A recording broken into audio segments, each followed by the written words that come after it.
सहारा प्रणाम समय के इस खास प्रोग्राम बड़ी बहस में आप सभी का स्वागत है। मैं हूं भूपेश कोहली। ममता बनर्जी के सामने कौन, विपक्ष के पास मुख्यमंत्री का चेहरा कौन। 5 राज्यों के चुनाव में सबसे ज्यादा हाई वोल्टेज ड्रामा अगर कहीं है तो वो राज्य है पश्चिम बंगाल। 8 चरणों में चुनाव, 294 सीटों वाली विधानसभा और विपक्ष के पास मुख्यमंत्री का चेहरा नदारद। ये सवाल हम नहीं, टीएमसी पूछ रही है। और कई सवाल हैं जो दिलचस्प हैं। ममता के सामने विपक्ष का चेहरा कौन होगा, इसका जवाब ना तो भारतीय जनता पार्टी के पास है, ना कांग्रेस लेफ्ट गठबंधन के पास। भारतीय जनता पार्टी कांग्रेस की इस खामोशी को हथियार बनाने में जुटी है टीएमसी।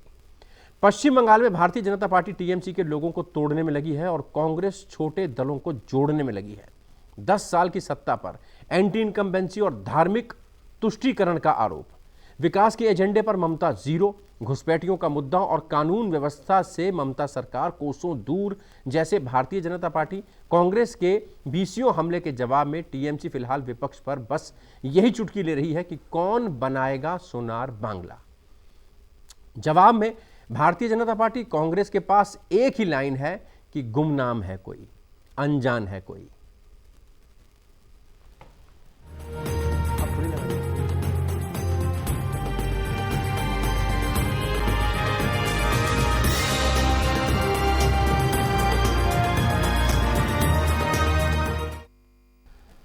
भारतीय जनता पार्टी ने बंगाल को सोनार बांग्ला बनाने का संकल्प ले लिया है। 2021 का साल पश्चिम बंगाल से ममता बनर्जी की विदाई का साल भी बता दिया गया। भारतीय जनता पार्टी ने यह भी कह दिया कि मिशन 200 उसका लक्ष्य है, लेकिन बड़ा सवाल यही है कि ममता बनर्जी की लकीर को छोटा करने के लिए भारतीय जनता पार्टी किस बड़े चेहरे के सहारे बड़ी लकीर खींचना चाहती है। प्रधानमंत्री मोदी और शाह को बाहरी बता और बंगाली स्वाभिमान की अलख जगाकर ममता बनर्जी ने साफ कर दिया कि हार्डकोर हिंदुत्व के एजेंडे से मां, माटी, मानुष के तिलिस्म को तोड़ना आसान नहीं है। पिछले विधानसभा चुनाव में लेफ्ट और कांग्रेस के साथ साथ भारतीय जनता पार्टी को धूल चटाने वाली टीएमसी को 2019 के आम चुनावों में भारतीय जनता पार्टी ने करारी चोट दी थी और 18 लोकसभा सीटें जीत ली थी। लेकिन विधानसभा चुनाव में मुद्दे की गंभीरता और चेहरे की चमक अपनी अलग छाप छोड़ती है और इसलिए टीएमसी के कार्यकर्ता अपने प्रचार में ये एक सवाल पूछना जरूर याद रख रहे हैं कि दीदी को विदा तो कर दोगे, लेकिन सिंहासन पर बैठाओगे किसे? यह बंगाल की जनता को तो बता दो।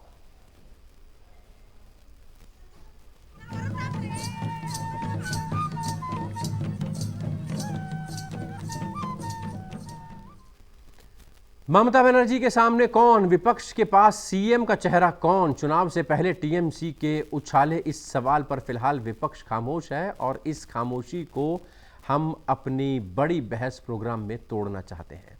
ममता बनर्जी के सामने कौन कार्यक्रम में हिस्सा ले रहे हैं। भारतीय जनता पार्टी के प्रवक्ता ब्रिजेश राय हमारे साथ मौजूद रहेंगे, कांग्रेस के प्रवक्ता डॉक्टर अजय उपाध्याय, टीएमसी के प्रवक्ता संजय सरकार और political expert doctor Sunil Kaushik. सभी का स्वागत है। सबसे पहले ब्रिजेश जी आपके पास आऊँगा। तृणमूल कांग्रेस समेत कांग्रेस भी और तमाम जितनी और पॉलिटिकल पार्टीज़ हैं वो भी ये जानना चाह रही हैं कि पश्चिम बंगाल में आप कह रहे हैं कि 200 सीटें जीतेंगे, 200 सीटें जीत लेंगे तो मुख्यमंत्री किसे बनाएंगे? देखिए, हमारे यहाँ जो व्यवस्था है जी, हमारे यहाँ जो मुख्यमंत्री का चयन है हमारी पार्लियामेंट्री बोर्ड तय करती है और वो निर्णय पार्लियामेंट्री बोर्ड करेगा। अभी तो हमारे सभी कार्यकर्ता वहां चुनाव लड़ेगा और वहां की जनता को, जो ममता जी का आतंक है उससे मुक्त कराएगा जनता को। और इसके बाद भारतीय जनता पार्टी का नेतृत्व अपने आप पार्लियामेंट्री बोर्ड तय करेगा कौन मुख्यमंत्री होगा और विधायक दल वहां का तय करेगा। अजय उपाध्याय जी, आप लोगों को चिंता करने की जरूरत नहीं है। भारतीय जनता पार्टी में पूरी तरह से लोकतंत्र है। वहां पर जब भारतीय जनता पार्टी जीत का परचम लहरा देगी, विधायक दल की बैठक होगी, उसमें नेता चुन लिया जाएगा, मुख्यमंत्री बना दिया जाएगा। लोकतंत्र वाकई है भूपेश जी। जिस तरह से हरियाणा में चुनाव जीतने के बाद जो चेहरा आया, जिस तरह से महाराष्ट्र में आता है, उत्तराखंड में आता है, लेकिन उनका आंतरिक मामला है, उस पर मैं ध्यान नहीं दूंगा। ये सच्चाई है। जिस तरह से पश्चिम बंगाल और बाकी राज्यों में भाजपा के द्वारा जो सांप्रदायिक एजेंडा फैलाने का प्रयास है और ऑलरेडी केंद्र में सरकार है और यहाँ पे जिस तरह से बेरोजगारी, महंगाई का आलम है, लेकिन जब बंगाल में जाते हैं और चुनावी राज्यों में इनके नेता जाते हैं तो झूठे वादे, फिर वही जुमले पढ़ना शुरू कर देते हैं कि हम लोगों को रोजगार देंगे। भैया, अभी तो देश में आपकी सरकार है, दूसरी तरफ टीएमसी से भी मैं कहना चाहूंगा, उनके प्रवक्ता भी हैं, ममता दीदी से जरा कहिए, ये बहुत हुआ गुंडागर्दी का राज, अब वहां के लोगों को शांति और सद्भाव और प्रेम चाहिए और विकास का एजेंडा चाहिए। ये आपस में हिंसा और रक्त रंजित राजनीति नहीं चाहिए। दोनों जो है एक दूसरे को जिस तरह से विवादों के घेरे में ला करके वहां के मुख्य मुद्दों को भटकाना चाहते हैं, बंगाल के लोग स्पेशली बहुत ही ज्यादा राजनीतिक जागरूकता है, उनसे तो पूरा देश सीखता है। इसलिए सच्चाई स्वीकारिए, वहां के लोग आप दोनों के चाल चेहरे और चरित्र को समझ रहे हैं। गठबंधन जो हमारा है, कांग्रेस का जो एजेंडा है, जो देश के को जोड़ने का एजेंडा है, सांप्रदायिकता को कहीं ना कहीं खत्म करने का एजेंडा है, और साथ में विकास का एजेंडा है, जो हमारे बाकी राज्यों में, चाहे वो छत्तीसगढ़ हो चाहे बाकी राज्यों में, हमने देने का प्रयास किया है। भारतीय जनता पार्टी को सीख दे दी और कांग्रेस को भी नसीहत, तृणमूल कांग्रेस को भी नसीहत दे दी कि लॉ एंड ऑर्डर की स्थिति, वोटों का तुष्टीकरण, विकास, एंटी इनकम्बेंसी। संजय सरकार हमारे साथ मौजूद हैं, तृणमूल कांग्रेस के नेता हैं, प्रवक्ता हैं, अपनी बेबाक राय रखते हैं। संजय भाई, किस तरीके से आप देखते हैं वहाँ पर ममता बनर्जी वर्सेस एक आगे काली फोटो दिखाई देती है, क्वेश्चन मार्क दिखाई देता है, मुख्यमंत्री का चेहरा कौन होगा? आप किससे मुकाबला करने में ज़्यादा इंटरेस्टेड हैं? देखिए, मैं तो वहाँ पर चैंपियन हो चुके हैं और एनडीए और यूपीए दूसरा तीसरे स्थान के लिए लड़ाई कर रहे हैं। मैं बिल्कुल जीत चुके हैं। मैं आपको दावा के साथ इस चैनल में बैठ के कह जा रहा हूँ, 220 से 7 सीट लेकर हम चुनाव में ममता दी तीसरे बार मुख्यमंत्री के हिसाब से शपथ लेंगे। और सबसे बड़ा बात है, जो आप सभी को उस समय वहाँ रहना बहुत जरूरी है। आपको आमंत्रण करता हूँ, आप आइए। देखिए, यहाँ पर गणित में, मैथमेटिक्स और एराइमेटिक्स में यहाँ बहुत होता है। भारतीय जनता पार्टी और मेरे कांग्रेस के जो प्रवक्ता दोस्त लोग हैं, उसको शायद गणित के बारे में जानकारी नहीं है। लोकसभा में क्या हुआ है, विधानसभा में कहाँ होने जा रहे हैं, झटका किसका है, फटका किसका है, दोनों आपको बता रहे हैं। झटका भारतीय जनता पार्टी के हैं। कांग्रेस कम्युनिस्ट एक होने के बाद में, जिस लास्ट चुनाव में लोकसभा में देखे हैं, कांग्रेस कम्युनिस्ट IFS एक हो गया, मतलब इंडियन सेकुलर फ्रंट नया पार्टी भी आया, नया भाईजान का एक नया पार्टी आ गया वहाँ पर। ठीक है, तीनों पार्टी अभी एक होकर अलायंस चुनाव लड़ रहा है। तो वहाँ पर 40% वोट उस समय बीजेपी को मिला था, मेरे को 43% वोट मिला था। कम्युनिस्ट को 26% वोट से घट के 19% वोट चला गया था, कांग्रेस को 25%। अगर 2% भी कम्युनिस्ट और कांग्रेस की तरफ पोलराइजेशन आ जाते हैं, तो बता रहा है भारतीय जनता पार्टी के लिए बहुत बड़ा धक्का नहीं है। ये 20 सीट क्रॉस नहीं कर पाएंगे, आप 20 सीट क्रॉस नहीं पाएंगे। उधर अमित शाह भी आमंत्रित कर रहे हैं हमको कि सारी मीडिया चलेगी वहां पर, जब भारतीय जनता पार्टी की 2 महीने के बाद सरकार बनेगी, 200 से ज्यादा बीजेपी सीटें जीत रही है और इस बार हैट्रिक नहीं होने वाली है। उनके दावों के बारे में क्या कहेंगे? नहीं, देखिए, दिल्ली का जनता उसको रास्ता दिखा दिया, कैसे जनता रास्ता दिखाना पड़ता है विधानसभा में, वो दिखा दिया। और बंगाल का जनता पढ़े लिखे हैं, मूर्ख आदमी नहीं है। अगर मूर्ख सोच के अगर यहाँ से आप सोचेंगे जो बंगाल का सरकार बना लेंगे, उसमें कभी भी कामयाबी नहीं हो पाएंगे। अमित शाह जी को जानना चाहिए बंगाल का संस्कृति कल्चर के बारे में जानना चाहिए, ना है उनको बंगाल का कल्चर और संस्कृति के बारे में जानकारी।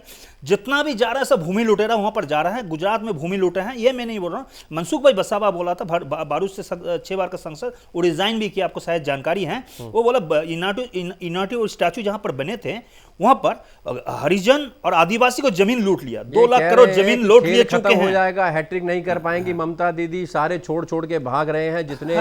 जितने आपके बड़े नेता थे, राज्यसभा सांसद थे, नेता थे, विधायक हैं, कार्यकर्ता हैं, बड़ी तादाद में वहां पर छोड़ के जा रहे हैं। अमित शाह का कहना है कि ममता दीदी चुनाव से पहले अकेली रह जाएंगी, चुनाव की घोषणा हो चुकी है। आऊंगा आपके पास, इसी सवाल का जवाब मैं आपसे लूंगा। डॉक्टर सुनील कौशिक हमारे साथ मौजूद हैं, वरिष्ठ पत्रकार हैं।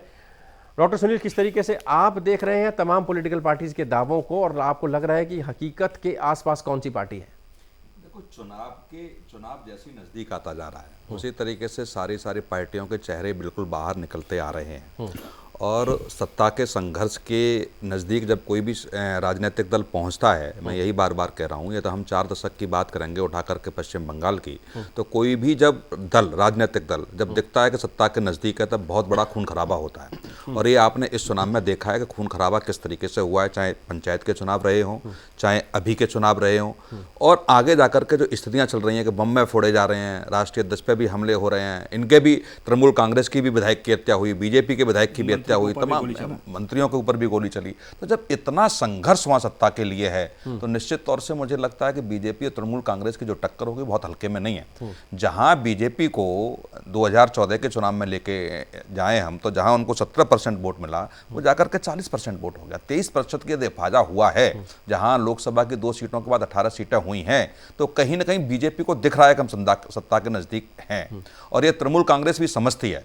लेकिन जो छोटे छोटे राजनीतिक दलों की जो एंट्री हुई है, इनके ही दल के नेता टूट के कोई मुस्लिम पार्टी बनाते हैं, AIM की एंट्री होती है, लालू प्रसाद यादव के बेटे की कल मुलाकात तृणमूल कांग्रेस की राष्ट्रीय अध्यक्ष से होती है। तो ये सारी चीज़ें जो हैं, मुझे लगता है छोटे छोटे राजनीतिक दलों ने 3 या 4-5% के आसपास भी वोट कटुआ के रूप में यदि उपस्थिति दर्ज करा दी तो कुछ और चीज़ें चौंकाने वाली होंगी। और तमाम सर्वे निकल के आ रहे हैं, अभी 2 दिन के सर्वे आप देखेंगे, कई TV चैनल्स ने दिए हैं, तो बीजेपी सत्ता तक नहीं पहुँच रही है। लेकिन मेरा मानना है कि हो सकता है कि जिस तरीके से संगठन बीजेपी ने तैयार किया है और जो रैलियों में आग उगली जा रही है, आपने कहा राष्ट्रीय अध्यक्ष गृह मंत्री कह रहे हैं कि 130 कार्यकर्ताओं की हत्या हो गई, हम पाताल से खींचकर उनको ले आएंगे, और जो जोश वहां कार्यकर्ताओं में दिखता है वो बिल्कुल अलग है। कल आपने कांग्रेस की और लेफ्ट की रैली को देखा होगा, इतनी भीड़ थी कि अंदाजा नहीं लगा सकते हैं। तो जो कार्यकर्ताओं में, राजनीतिक दलों के कार्यकर्ताओं में जो उत्साह वहां देखने को मिल रहा है, ब्रजेश भाई, कार्यकर्ताओं में उत्साह है, लेकिन जो भीड़ पार्टी में आ रही है, ममता दीदी कह रही है कि सिर्फ देखने के लिए आ रही है, वो भीड़ सुनने के लिए आ रही है, वो भीड़ वोट में तब्दील नहीं होगी। इसके लिए क्या जुगत लगाएंगे? देखिए, एक तो चीज आप मानते हैं कि भीड़ आ रही है, लोग आ रहे हैं बंगाल के, अमित भाई की रैली में, माननीय प्रधानमंत्री जी की रैली में, हमारे किसी भी बड़े नेता के रैली में आप देखिए वहां के जन सैलाब उमड़ रहा है। और जन सैलाब जब आता है तो वो अपनी इच्छा से आता है और वो परिवर्तन दिखाता है। और मुझे बहुत ज्यादा नहीं कहना है कि मई महीना आ रहा है, परिणाम का समय रहेगा, और उस समय आप देखिएगा कि भारतीय जनता पार्टी 200 से ऊपर सीटें बिहार, वहां बंगाल में लेके आएगी और अपनी सरकार बनाएगी निश्चित तौर पे। मुख्यमंत्री का चेहरा अगर सामने हो, लोगों को लगता है कि हाँ भाई ये हमारे दुख दर्द सुनेगा, ये जमीन से जुड़ा हुआ आदमी है, ये भारतीय जनता पार्टी का प्रत्येक कार्यकर्ता जनता का दर्द इसका माइलेज कहीं ना कहीं टीएमसी को मिलेगा। इसका माइलेज कहीं ना कहीं टीएमसी को मिलेगा। आपको लग रहा है, भारतीय जनता पार्टी को लग रहा है कि इसका माइलेज टीएमसी को मिलेगा? अभी तृणमूल कांग्रेस के जो हमारे बंधु बैठे हैं वो अभी कह रहे थे कि 40%, 30% वोट। अभी तो देखो, इस पे कोई बहुत डिस्कशन नहीं करना है। मई महीने में जब परिणाम आएगा और जनता का रुझान दिखेगा, वो आप देखेंगे इनके नेताओं का, उनके पार्टी के ऊपर भरोसा नहीं है, उनका दम घुट रहा है। आप अखबारों को पढ़िए, उनके बयान पढ़िए, क्या बोल रहे हैं, दम घुट रहा है। और उनकी जिसको दम घुट रहा है तो ऑक्सीजन लेने के लिए भारतीय जनता पार्टी का ऑक्सीजन है तो वहां जाने के लिए बोल दीजिए, बता दीजिए, वो चला जाए। चिल्लर मेरे पार्टी से जाता है, कोई फर्क नहीं पड़ता है। वो चिल्लर है, चिल्लर से कोई फर्क नहीं पड़ता है। वो चिल्लर है भाई साहब। मैं 78,903 बूथ का कार्यकर्ता बेस मेरा पार्टी है और मेरा लीडर ममता बनर्जी है। और चिल्लर अपने एक बूथ में जीत के नहीं आ पाएंगे, एक बूथ में जीत के नहीं आ पाएंगे। ये सब ममता बनर्जी कैरोप थे, कैरोप में सब वो बलवान थे, बाद बाकी वो मेहरबान बलवान जो भी है ममता बनर्जी की तरफ थे। सरकार साहब, किसी भी प्रदेश में भूपेश भाई, मैं बताऊं आपको, किसी भी प्रदेश में चिल्लारा चोट का आपको जरूरत है। किसी भी राजनीतिक दल के राष्ट्रीय अध्यक्ष के ऊपर हमले नहीं होते हैं। अरे ये तो आप खुद कराते हैं भाई साहब, ये तो खुद कराते हैं भाई साहब, ये तो खुद कराते हैं। क्यों बालू उस दिन डायमंड हावड़ा में 1000 आदमी भी आपको रैली में जुटे हुए नहीं थे, जुड़े हुए नहीं थे, जुटे हुए नहीं थे। ये आपको सबसे बड़ा दिक्कत हो गया था। और रास्ता में जब जा रहा था तो आपको कार्यकर्ता भी, तृणमूल कार्यकर्ता खड़ा हो जाएंगे। चलिए, तो अजय उपाध्याय कांग्रेस के नेता हमारे साथ मौजूद हैं। लेफ्ट के साथ आपका गठबंधन है, आपकी रैलीज में भी बड़ी अच्छी खासी भीड़ दिखाई दे रही है। उम्मीद है आपको एंटी इनकम्बेंसी का फैक्टर का फायदा मिलेगा? भारतीय जनता पार्टी का कोई स्थानीय चेहरा नहीं है, इसका फायदा मिलेगा? लोग भ्रष्टाचार से परेशान है, दीदी के शासन से परेशान है और आपकी तरफ जाएंगे, ये आपका दावा है। इस दावे के पीछे कितना दम? भूपेश भाई, हम दावा सिर्फ नहीं कर रहे हैं, हम ग्राउंड की सच्चाई को समझते हैं। और ग्राउंड में जो वास्तविकता है, जिस तरह से ममता जी के राज में सिर्फ सपने दिखाने का प्रयास हुआ और सिर्फ हिंसा का वातावरण हुआ। अभी प्रवक्ता उनके कह रहे हैं कि वो जो नेता चले गए वो चिल्लड़ है। ठीक है, वो चिल्लड़ थे तो उनको रख क्यों रहे थे आप? देर तो उनको आप ही कहते थे। जहां तक बात भाजपा की है, पूरा देश देख रहा है कि देश में किस तरह से एक तरफ तो गैस पूरे देश में और पेट्रोल का दाम बढ़ रहा है, दूसरी तरफ जो है ये जहरीली गैस जाकर के बंगाल में छोड़ना चाहते हैं, लोगों को हिंदू मुस्लिम के नाम पे लड़वाना चाहते हैं। कहीं ना कहीं मंदिर मस्जिद का वहां पे जाके बोले हैं भाग मुकुल भाग, भाग शकुन भाग, भाग शुभेंदु भाग, फिर वही नारदा चोर शारदा चोर का आपको जरूरत पड़ गया, इनको भारतीय जनता पार्टी को जरूरत पड़ गया। और बंगाल के हमारे चुनाव जीतने के लिए अपने असली सेना का जरूरत पड़ता है। किराए के टट्टू से चुनाव नहीं जीता जाता है, किराए के टट्टू से चुनाव नहीं जीता जाता है। ईमानदारी से फील्ड में रह करके अपना सेनाओं की जरूरत पड़ते हैं, कुशासन के विरुद्ध लड़ाई अपनी सेना की जरूरत पड़ती है। भाड़े के लोगों से चुनाव नहीं जीता जाता है। डॉक्टर सुनील कौशिक, तृणमूल कांग्रेस भी लगातार एग्रेसिव होती जा रही है। जो सर्वे सामने आ रहे हैं उसमें भी कहीं ना कहीं ये बात सामने आ रही है कि भारतीय जनता पार्टी फाइट देगी, लेकिन सरकार ममता बनर्जी की बन रही है। नहीं, देखो, बिल्कुल मैं इस बात से सहमत हूँ जो टीएमसी के नेता कह रहे हैं कि जहाँ तक जिन नेताओं को बीजेपी गाली देती आई है, 2014 के चुनाव को देखेंगे तो तमाम मंचों से जो घोटाले में संलिप्त थे उन लोगों को गालियाँ दी गई, इसमें कोई दो राय नहीं है। उन लोगों को बड़ा बुरा भला कहा गया, टीएमसी पे आरोप लगे। आज उन्हीं नेताओं को बीजेपी ने गोद में बैठा रखा है। तो ये तो जनता भी समझती है कि आखिर में जिन लोगों ने जो इतने बड़े भ्रष्टाचार में लिप्त रहे, इतना बड़ा घोटाला वहाँ हुआ और तमाम जांचें हुई। आपने 2014 के इलेक्शन, 2019 के इलेक्शन में देखा होगा कि पुलिस कमिश्नर तक को वहाँ पे क्या स्थिति रही पूछताछ के लिए, कौन सी फाइलें गायब करने का जहाँ आरोप लगा, लेकिन बाद में देखते हैं इलेक्शन के बाद सब टाइम फेस फेस हो गया। तो ये राजनीतिक दल जो हैं सरकारी एजेंसियों के माध्यम से क्या करते हैं ये सब जानते हैं। कांग्रेस ने भी वही किया है और बीजेपी भी वही कर रही है। कांग्रेस, अब आप देखिए, जहाँ कांग्रेस लड़ना चाहती है, जहाँ बिल्कुल उस संघर्ष के टीम में आना चाहती हैं, वहाँ कांग्रेस के बड़े नेता भिड़ रहे हैं। आनंद शर्मा कह रहे हैं कि हमें पूछा नहीं गया, वहाँ के नेता कह रहे हैं कि नहीं, सारा कुछ पार्टी ने तय किया है जो गठबंधन हो रहा है। तो ये स्थिति यदि राष्ट्रीय नेताओं में होगी, जो मीडिया के माध्यम से बयान निकल के आएंगे, तो जो कार्यकर्ता बिल्कुल खून पसीना एक कर रहे हैं उन पर थोड़ा सा तो चिंतन की आवश्यकता रहती है कि आखिर में जिन लोगों के पीछे सत्ता के संघर्ष के लिए हम जहाँ खून पसीना एक कर रहे हैं वो नेता आपस में लड़ रहे हैं। तो ये कांग्रेस की जो स्थिति इस समय बनी हुई है, मुझे लगता है चुनाव के समय में ये नहीं होना चाहिए था। ये घर परिवार में बैठने की बातें थी, बंद कमरे में बैठने की बातें थी, मीडिया तक बातें नहीं आनी चाहिए थी, लेकिन ऐसा स्थिति हो रही है तो दूसरा राजनीतिक दल इसका फायदा उठाएगा। चलिए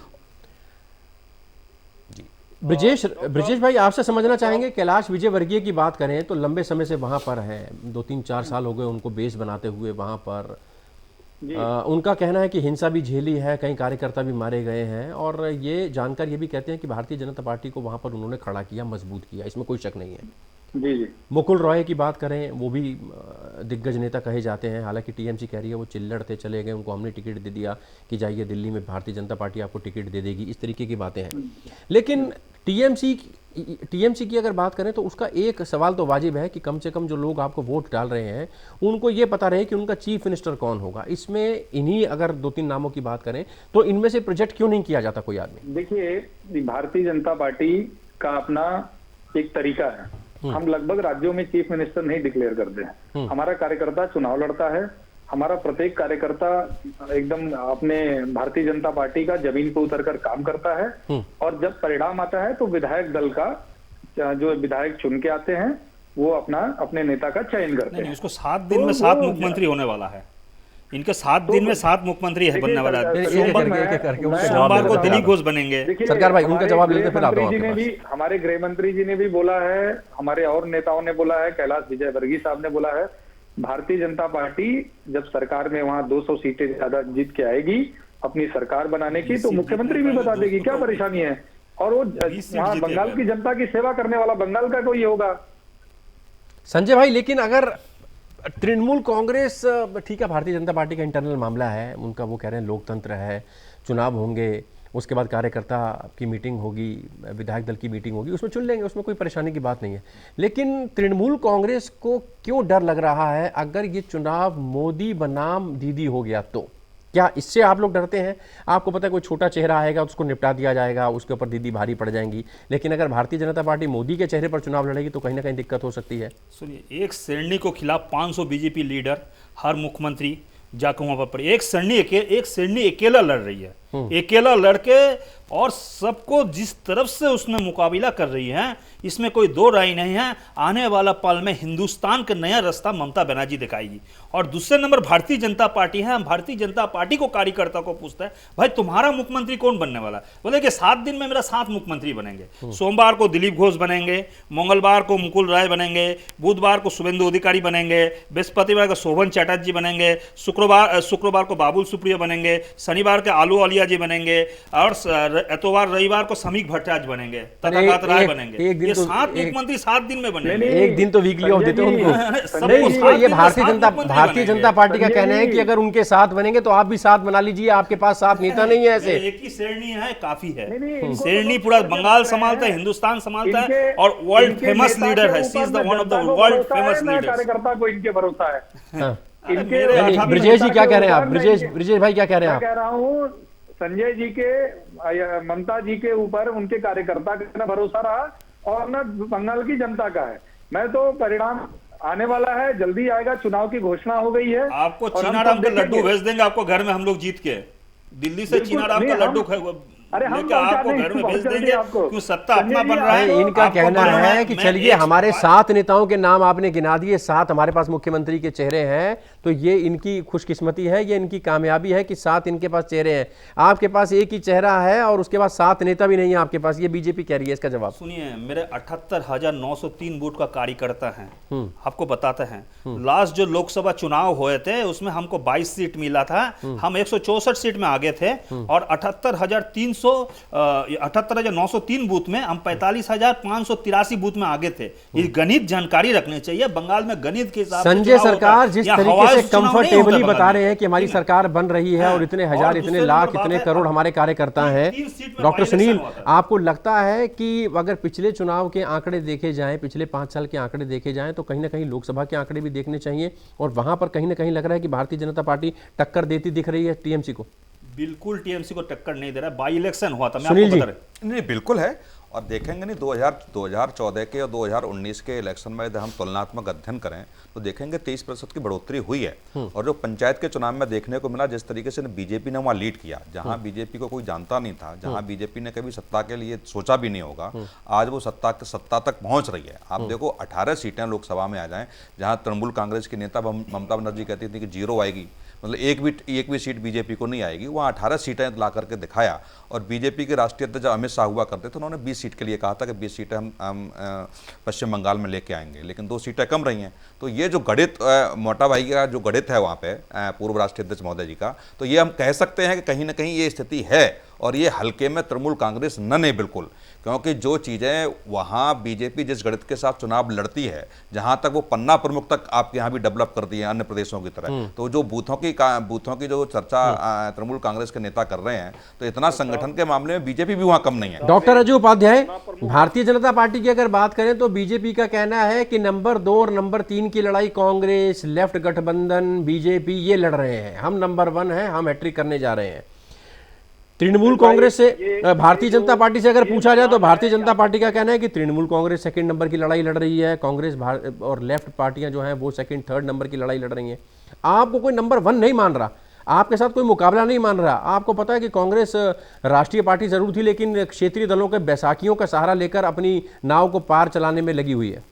इस पर रिएक्शन? भाई, बंगाल के जनता के लिए और उनके इंटरेस्ट को ध्यान में रख करके, बंगाल की अस्मिता को ध्यान में रखकर लेफ्ट के साथ कांग्रेस ने एक अलायंस, ग्रांड अलायंस किया है और उस ग्रांड अलायंस का लाभ हम दोनों को होगा और अंततः वहां के बंगाल के लोगों का होगा। और ये हमें पूरा विश्वास है, हमारी पार्टी और अलायंस को विश्वास है कि इस बार जो भाजपा झूठ का वहां जो एक ड्रामा टीवी चैनल के माध्यम से कर रही है, दिखाने का प्रयास कर रही है, दिल्ली से जाकर के वहां अपना झूठ का आधार खोज रही है। सबको पता है पिछली बार 3 आया था, इस बार 9 आ जाएगा, 10। संजय सरकार धीरे धीरे मेरे कान में कह रहे हैं, कुछ इशारे से भी कह रहे हैं कि जरा इनसे भी पूछ लीजिए इनका मुख्यमंत्री का चेहरा कौन होगा अगर सरकार बनेगी तो, वो लेफ्ट का होगा कि कांग्रेस का होगा?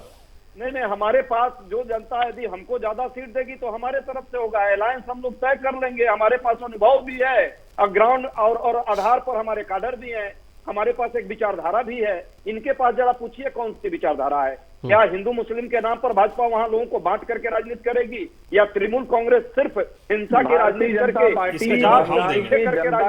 आपको सेकुलर का नमूना सुनाएंगे? आपको सेकुलर का नमूना सुनाएंगे? महाराष्ट्र में शिवसेना को साथ में आप सत्ता कर रहे हैं, केरल में मुस्लिम लीग को साथ में आप सरकार चला रहे हैं, ठीक है? नहीं, मेरे बात सुनिए, आप महाराष्ट्र में आप शिवसेना को सरकार चला रहे हैं, केरल में मुस्लिम लीग को साथ में, केरल में कांग्रेस कम्युनिस्ट लड़ाई कर रहा है और बंगाल में दोस्ती कर रहा है। वहां कुश्ती, वहां पर केरल में कुश्ती, बंगाल में दोस्ती।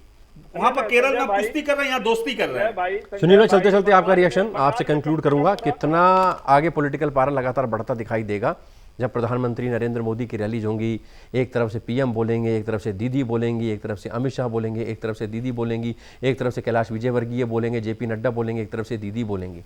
नहीं, देखो, हम एक साल की समीक्षा करें तो एक साल में यदि आप देखेंगे तो बीजेपी ने और तृणमूल कांग्रेस ने पूरी दम लगा रखी है। अभी कांग्रेस की बात करेंगे तो कांग्रेस के तो वरिष्ठ नेता उन्होंने भी रैली भी नहीं की, और एक रैली सिर्फ कांग्रेस की और लेफ्ट की हुई है अभी 2 दिन पहले। लेकिन अधिकतर हम देखें कि जितना जितना बुखार चढ़ता जाएगा, जितनी तारीखें नज़दीक आती जाएंगी, मुझे लगता है कि 7 मार्च को जो रैली होने जा रही है 10 लाख से ऊपर की, वहाँ कार्यकर्ताओं की अपील कर रहे हैं कि बीजेपी वाले के 10 लाख से कम कार्यकर्ता वहाँ नहीं आएंगे।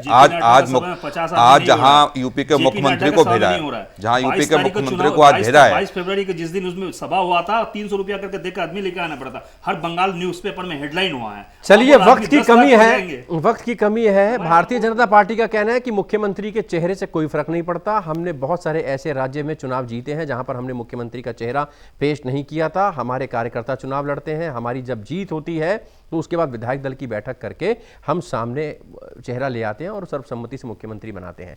दीदी का कहना है, तृणमूल कांग्रेस का कहना है कि दीदी से मिलता जुलता, दीदी को टक्कर देने वाला कोई चेहरा अभी तक आप पश्चिम बंगाल में खोज ही नहीं पाए हैं, भले ही आपने कई नेताओं को टीएमसी से भी तोड़ लिया है। कांग्रेस का कहना है कि चिंता मत करिए, इस बार हम सरप्राइज करेंगे, लेफ्ट के साथ बड़ा हमारा ताबड़तोड़ गठबंधन हुआ है और हम सरकार बनाएंगे, एंटी इनकम्बेंसी और भारतीय जनता पार्टी की तुष्टीकरण की नीति को हम जवाब देंगे। लेकिन एक्सपर्ट्स का कहना है कि आने वाले दिनों में जैसे जैसे पॉलिटिकल पारा बढ़ेगा वैसे वैसे देखना होगा कि बंगाल का चुनाव किस तरफ किस रंग में रंगता है। फिलहाल ब्रजेश राय भारतीय जनता पार्टी से जुड़े रहे, बहुत शुक्रिया। डॉक्टर अजय उपाध्याय बहुत शुक्रिया, संजय सरकार साहब बहुत शुक्रिया, और डॉक्टर सुनील कौशिक आपका भी बहुत बहुत शुक्रिया। बड़ी बहस में अभी के लिए इतना ही, दीजिए इजाजत। ब्रेक के बाद खबरों का सिलसिला जारी रहेगा। आप चलते रहिए सहारा न्यूज़ नेटवर्क के साथ। इजाजत, सहारा।